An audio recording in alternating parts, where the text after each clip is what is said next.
క్లోమం pancreas. ఇది మనకి చూడడానికి లీఫ్ ఆకారంలో ఉంటుంది. ఇది రెండవ అతిపెద్ద గ్రంథి. ఫస్ట్ వన్ వచ్చేసి కాలేయం అయితే సెకండ్ వన్ వచ్చేసి liver, క్లోమం pancreas.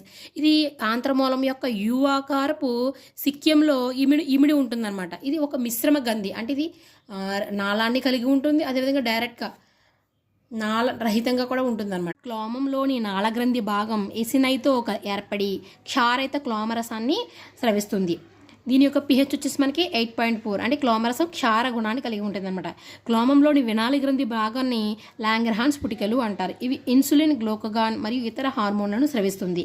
క్లోమరసంలో sodium bicarbonate NaHCO3 మరియు ప్రో ఎంజైములైన ట్రిప్సినోజన్, కైమోట్రిప్సినోజన్, ప్రోకార్బాక్సీ పెప్టిడేజ్, ఎంజైములైన అమైలేజ్, ఆల్ఫా అమైలేజ్, లైఫేజ్, దీన్ని మనం స్టియాప్సిన్ అని కూడా అంటారు. న్యూక్లియేజ్లైన డిఎన్ఏజులు, అదేవిధంగా RNA